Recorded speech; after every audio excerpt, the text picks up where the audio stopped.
Good evening, everyone. I think I'll start off just acknowledging that at sundown tonight, the Jewish holiday of Yom Kippur, or Yom Kippur, ended. I grew up in the Jewish tradition, although not very religiously. But really kind of in a sketchy, brief way, just to say that the holiday is it's the highest, they call it the high holy day. It's the holiest day of the year. And I guess in the tradition, it's the day that the book of life is sealed for the year. So it's the day that your destiny for the year is written down, and that's it. So if there's any truth in all that, your year is already set up for you. Boy, I wasn't going to go this way, but I have to comment on this before I even go further with that. On one hand, that sounds ridiculous. And even in our scientific, very rational and practical world that we live in, the thought that somewhere, who knows where, there's this book, and every human, and I don't know, every creature's destiny is written down, and that's it. You're going to play that out for the next year. On one level, and I'll just say this strikes me as totally preposterous. And yet, if you twist it a little, give it a Zen twist. In Zen, there's a very simple truth that we talk about, which is left without awareness, we play out our conditioning. And I remember my teacher, Zen Master Bon Soeng, saying, the only time you can change is in the present, is right now. Even the present is an idea. Right now, we have the capacity to alter things. But if we're not present, if we're not grounded and clear, we just continue to play out the conditioned life. So in Zen we would say, if we don't wake up, then that karmic wheel will just keep going, and in fact your destiny is set, because things arise out of conditions and continue based on the conditions of the present moment. So unless we wake up in this very moment, we just follow the script, and we're like automatons playing out the script. Years ago there was a TV show, Twin Peaks. You remember that show? It was a very bizarre show for the time. I think TV has caught up with it. It probably wouldn't seem so bizarre. I don't know if it's happening. I think I heard there's going to be a new edition, maybe next year. But this show gripped me. It was in my dreams, and it was about evil, which I'm not making a comment about evil, but it was drama, and there was this evil entity named Bob. And Bob did start invading my dreams during the course of the year or two the show was on. But what I want to talk about is the very last episode of the show.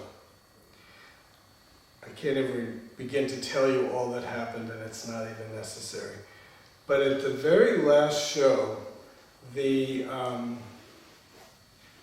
characters that I guess they were FBI agents or something, and they were investigating all of this horrendous crime that was happening in this northwestern town. And in the very last episode, they're continuing to investigate, and then the show ends where the characters just completely unconsciously and with unawareness just step right into the trap. and the good guys are gone. It's like they thought they were going to outfox this entity, but very undramatically and unceremonially, the show ends where they just step into the trap and they're gone.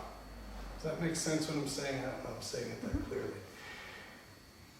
That struck me so strongly as human life. We play things out. We think we're in control. We think we know what we're doing. And then ultimately we just fall into the trap. It's too easy and too cheap to get too political right now. But,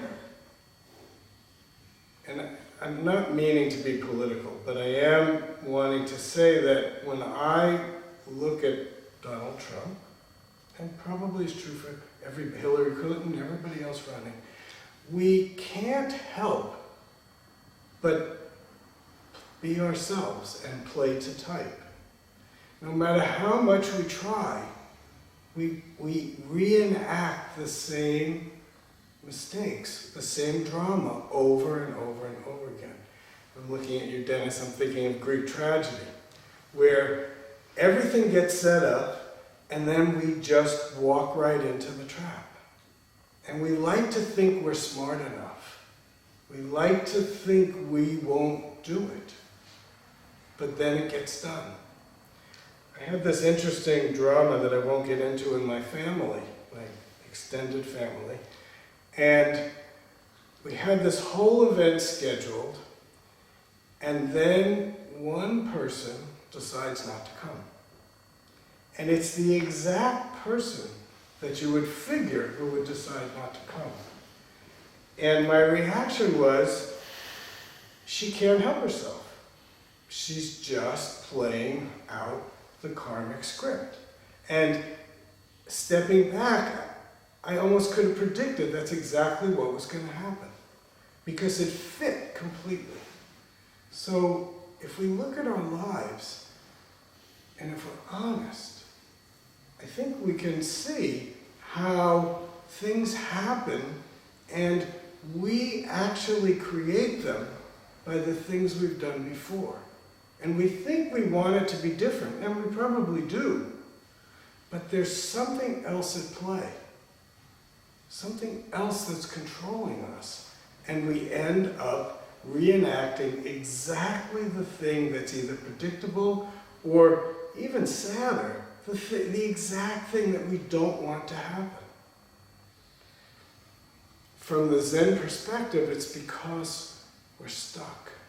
We're stuck in our karmic drama. And we're unconscious of it. So we just keep playing it out. Think about it for a minute. How many things in your life do you say, I'm gonna do it differently?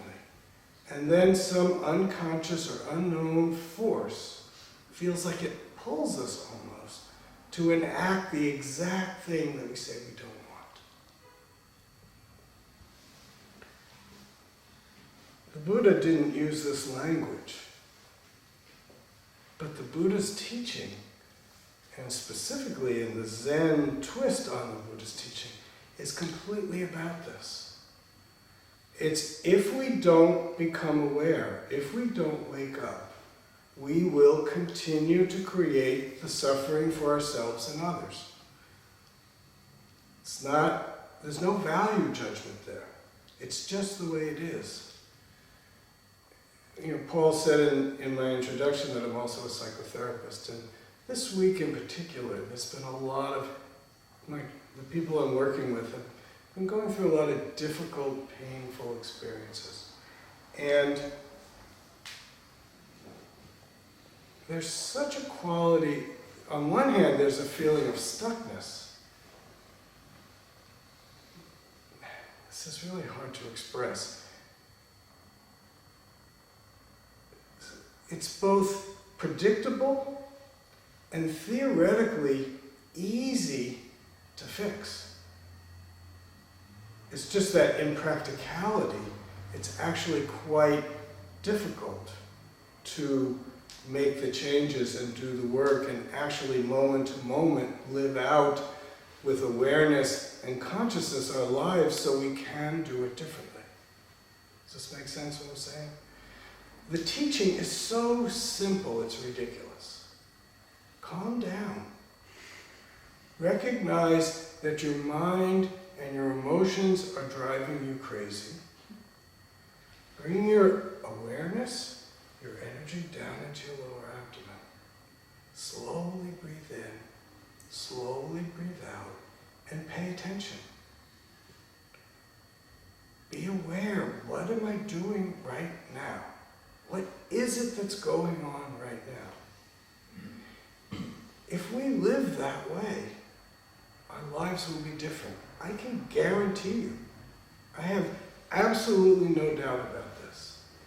That if we develop a life of awareness, mindfully paying attention, recognizing how in an unconscious, unmindful, unaware state we get lost, admitting to the truth of it, working with honing our attention, bringing our energy in, getting to know ourselves better with awareness, consciousness, and wisdom, observing our actions and learning about what it is we actually do and generating the power and the energy to change. And absolutely, we can do it. I'm not even here talking about enlightenment. I'm just simply talking about changing our lives and making our lives better for ourselves and others.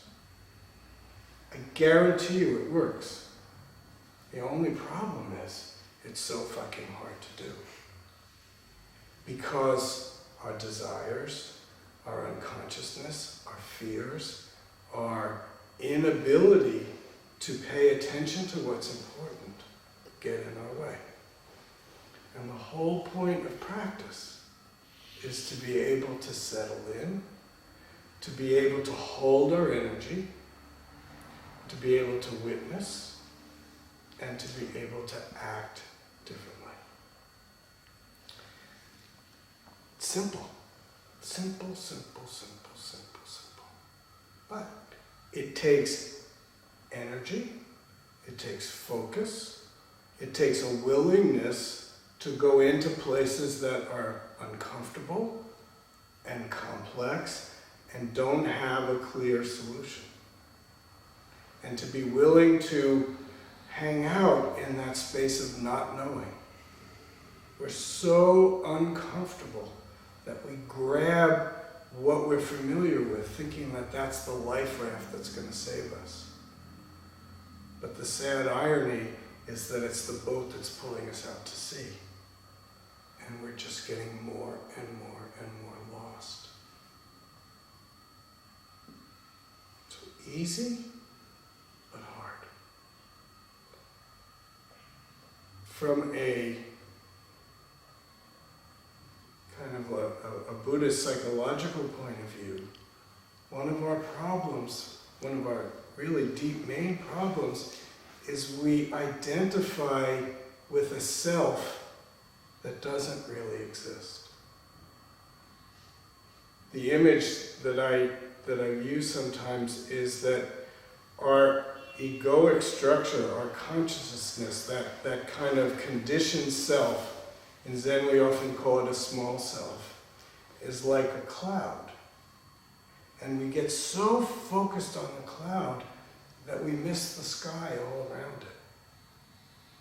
So our focus becomes so pointed on our problems, our difficulties, my life, what I want, I, my, me, that's the whole focus, that we miss what we really are.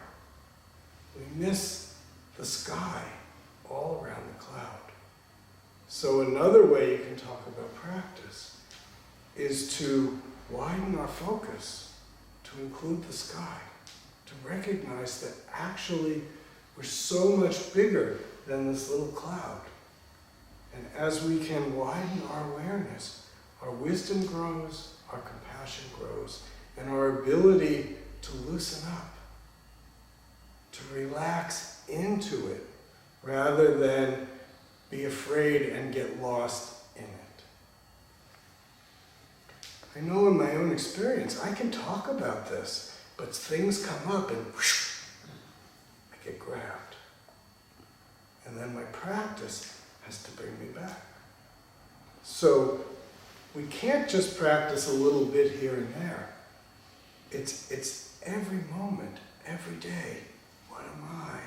Don't know. So going back to the Jewish holiday of Yom Kippur,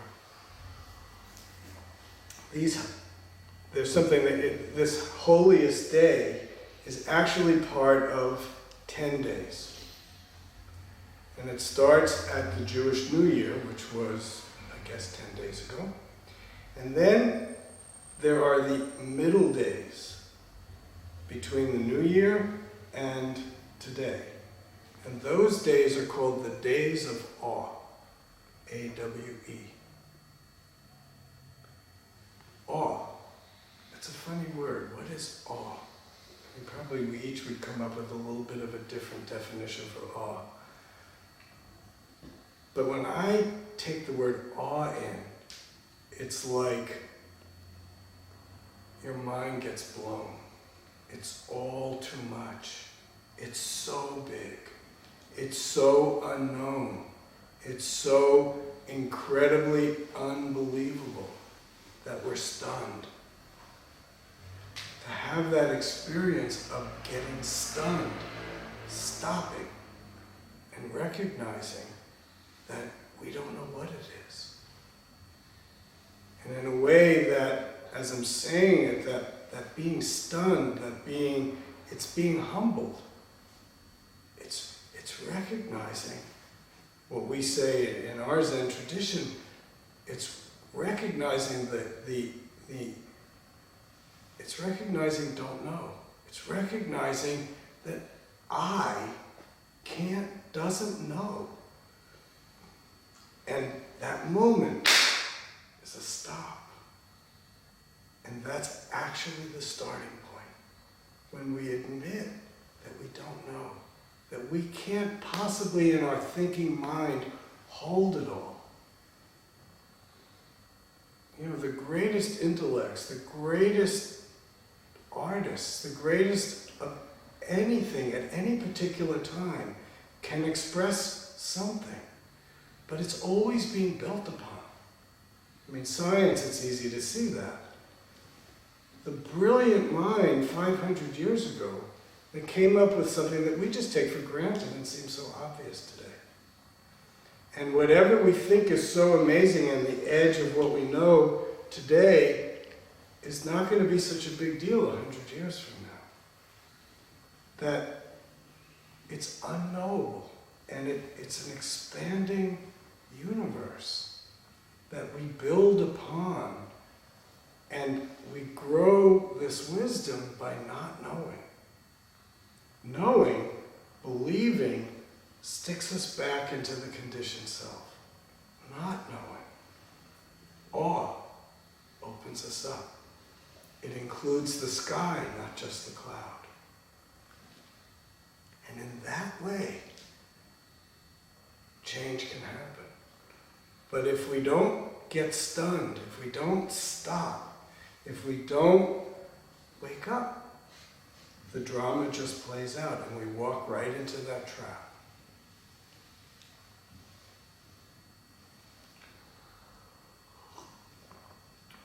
Just one more point. Again, this has come up in this last few days in my work days. How painful some of the situations are that we all have to deal with. Maybe, I don't know, there's 15, 20 of us in this room. Some of us, it might be the greatest time we've ever had. And for others, it's really difficult and really painful. And if you're in a great space right now, that's wonderful. Just wait. It's going to change. And if you're in a really difficult stage, just wait. It's going to change. This has come up 3 or 4 times this week already. It's a recognition of the Buddha's first noble truth. That, I mean, it's probably translated in many different ways. We usually say it in a simple way. We say life is suffering. I like to say it, life is imbued with suffering. Suffering goes with life.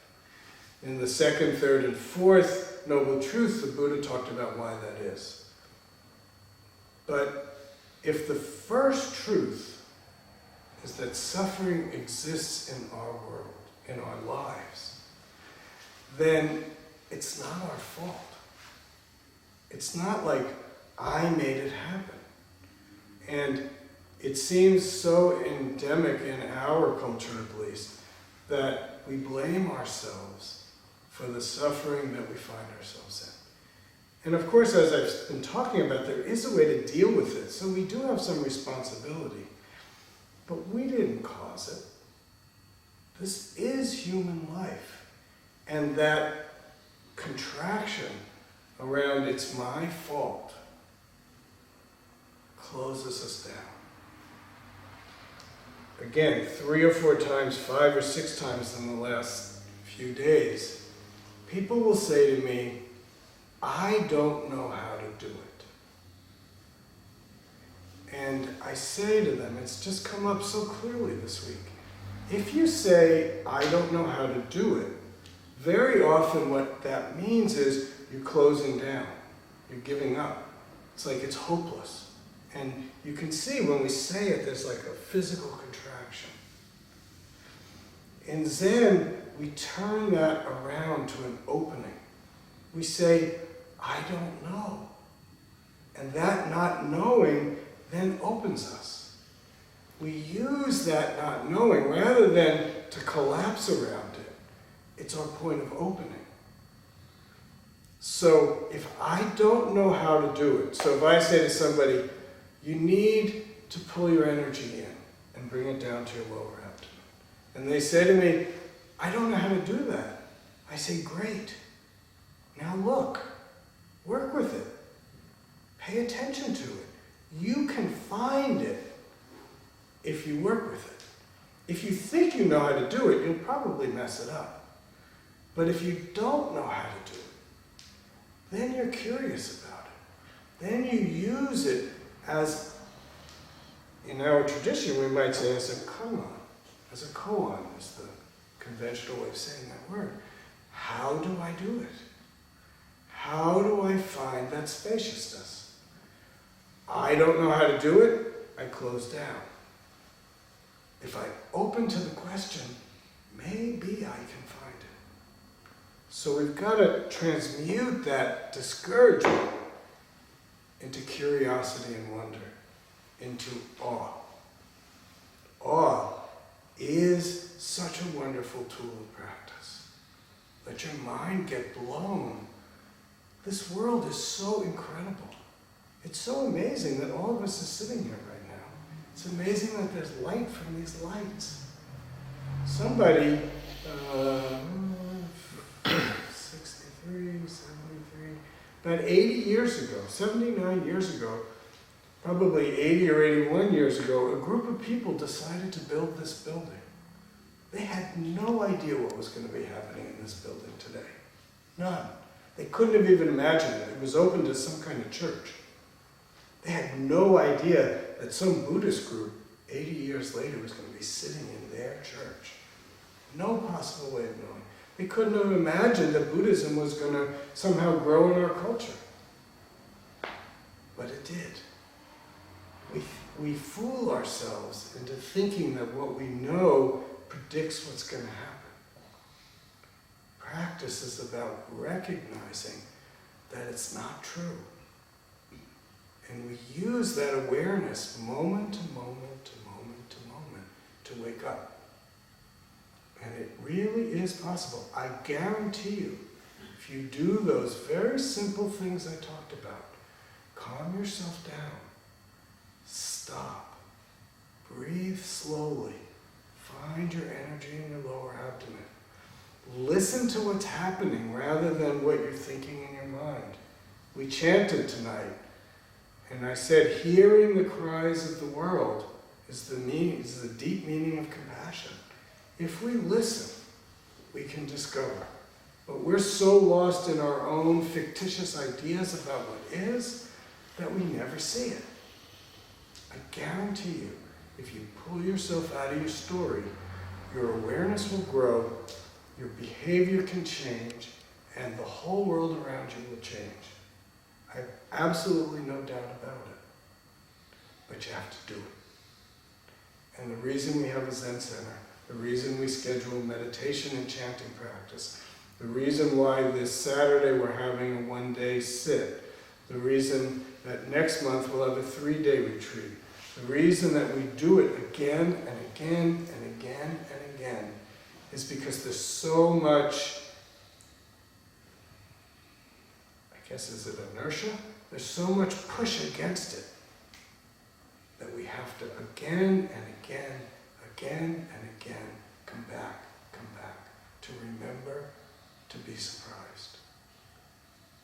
So use the awe that if you have any awareness, you'll see it. I mean, so much of every moment should be blowing our minds. And when our minds are blown, our hearts can open, and wisdom and compassion can come in. And that's the point of Zen practice, and that's what we do here.